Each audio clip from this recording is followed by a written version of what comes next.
The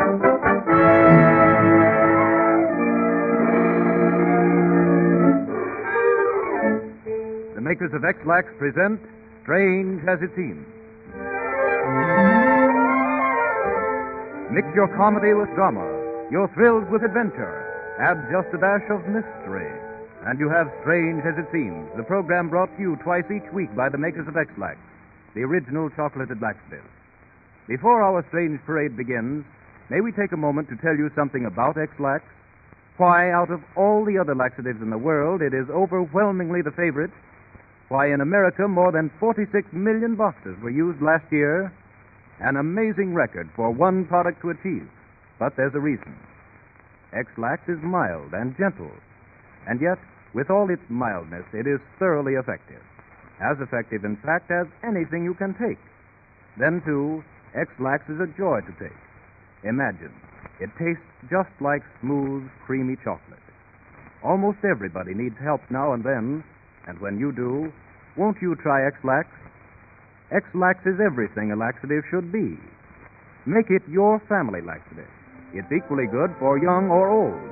And what an economy! A box of X-Lax costs only 10 cents at any drugstore.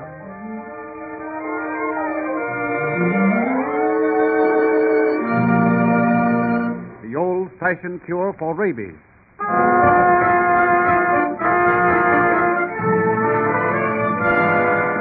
Mad dogs! Mad dogs! Those words were enough to frighten our grandparents so much that they stayed within their houses until the unfortunate creature was destroyed. All because dread hydrophobia walks the roads like an avenging demon.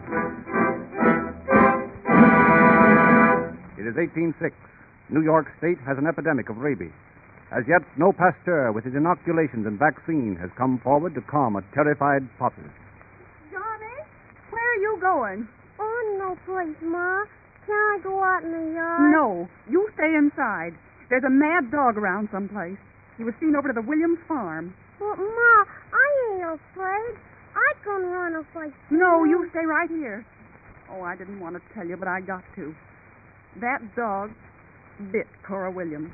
Oh, gee. Honest, Ma? Now will you stay home? Did he really? Yes.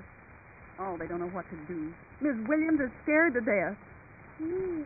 And Cora was over here just yesterday. Oh, Ma. Ma. Oh, there now, Johnny. Don't be frightened. Just you be a good boy and mind your ma. Oh, I will, Ma. I will. Well, Cora, will she get well? Oh, nobody knows. They can only wait, Johnny. Wait and hope.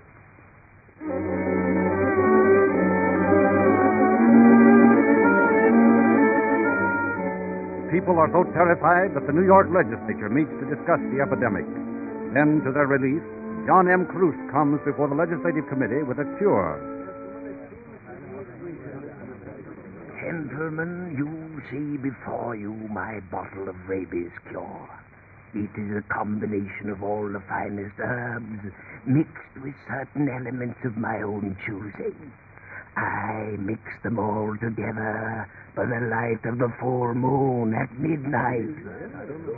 Besides grass taken from a crossroads, the leaves of witch hazel, milk from the milkweed, and cobwebs from a choke cherry bush, I have pulverized the jawbone of a donkey and boiled a dozen horse tongues, together with the rust off an English penny. What's the good of rust off a penny? I can't go into the complicated chemical reaction of such things.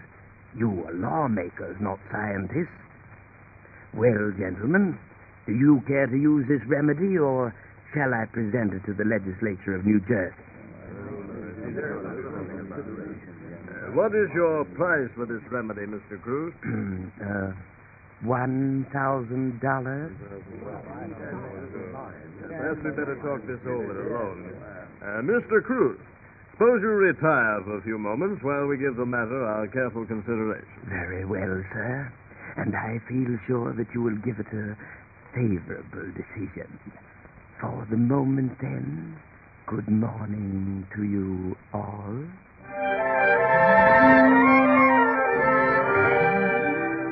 Strange as it seems, but true, in 1806, the New York legislature actually paid Mr. Cruz the $1,000 for his ridiculous rabies cure.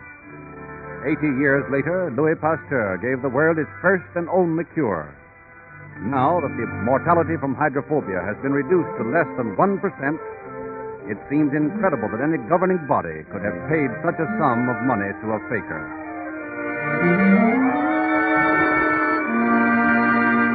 The world's strangest check.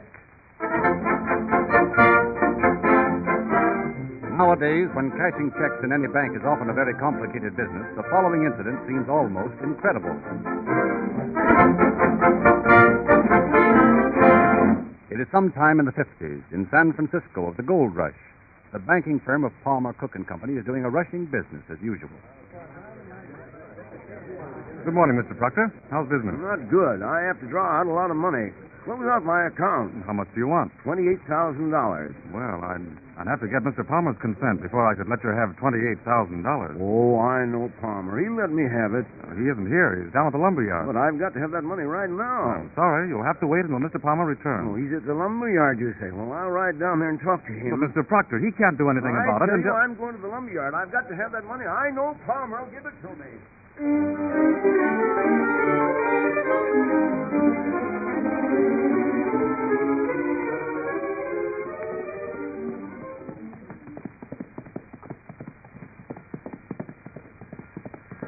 Hello, Palmer. Hello there, Proctor. Haven't seen you for a long time. I know. I rode down here from the bank. I've got to see you about something, Palmer. Well, what's the trouble, Proctor? You look all head up. I'm closing out my account. Eh? I've got to have $28,000 right now.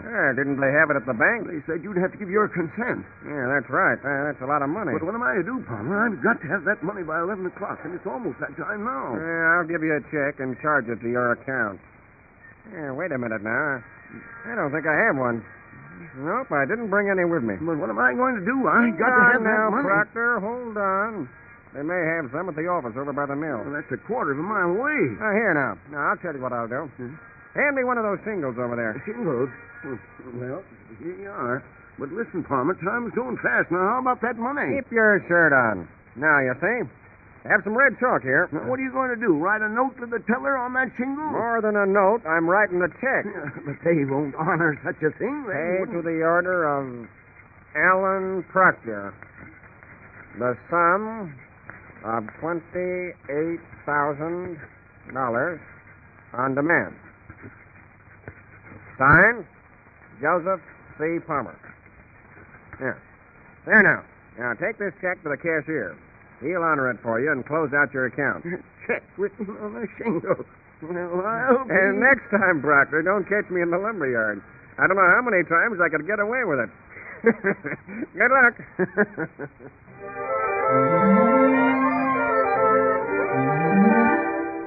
Strange as it seems, a check for $28,000 was written on a shingle with red chalk.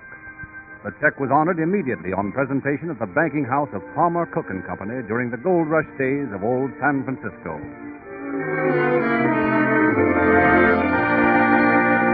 The Mausoleum of Knowledge.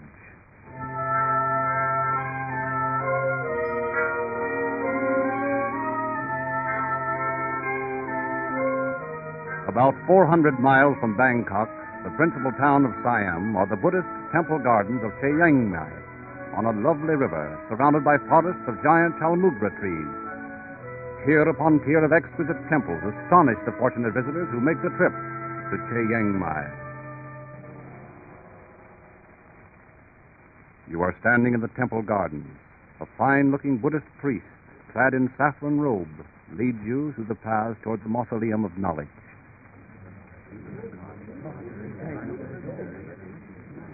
Come this way, visitors from far-off lands. You must tread softly now, for you are on sacred ground. Here before us is one of the temples to the Buddha, which has been built for hundreds of years. As you climb the steps, do not speak and do not walk heavily. Within these walls are those who spend their days writing their inmost thoughts, prayers, hopes.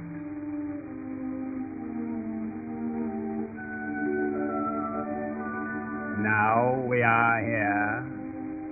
Come, you may look within. Over there sits one of the priests of the temple. Watch him as he writes his thoughts of Buddha. What is he using to write with? He is using a brass stylus. He writes on the leaves of the talipot palm. What are all those manuscripts over there? They look like they were wrapped in silk. Those are palm leaf scriptures, like the one my colleague now works upon. Later on, it will be placed away in the vault with his other writings. Come away now.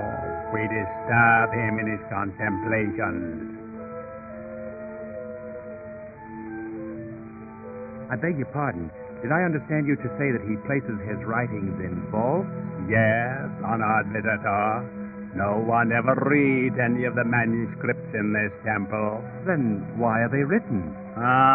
It would be difficult for you to understand such things. We of the Buddhist faith write our thoughts for the love of writing.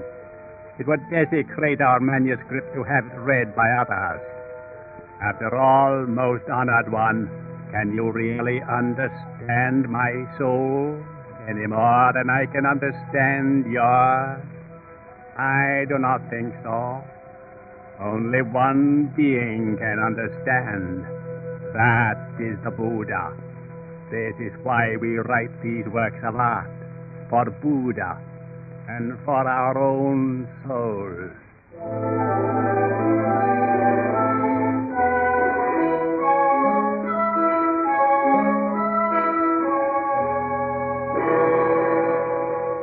Strange as it seems, in Siam there is a Mausoleum of Knowledge filled with the literary efforts of hundreds of Buddhist subjects. No one knows what these manuscripts contain because they are never read. To write a good book for the joy of writing is the aim of every idealist author of Siam.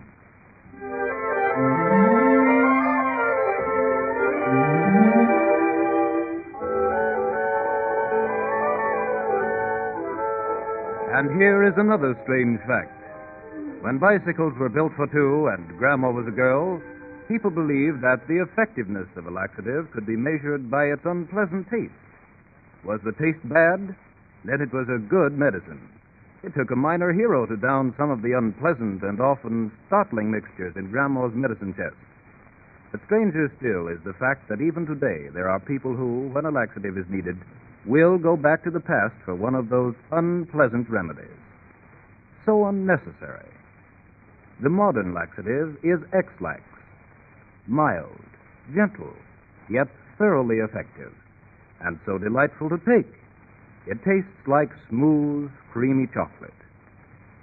When you need a laxative, won't you try X-Lax and find out for yourself just how good a laxative can be, and how inexpensive, too? X-Lax costs only 10 cents a box at any drugstore.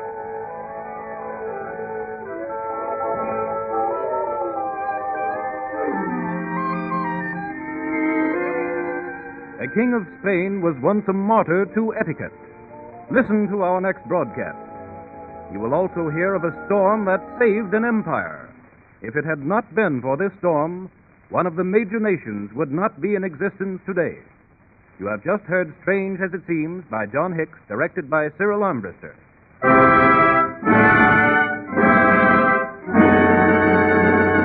The football is not a pigskin.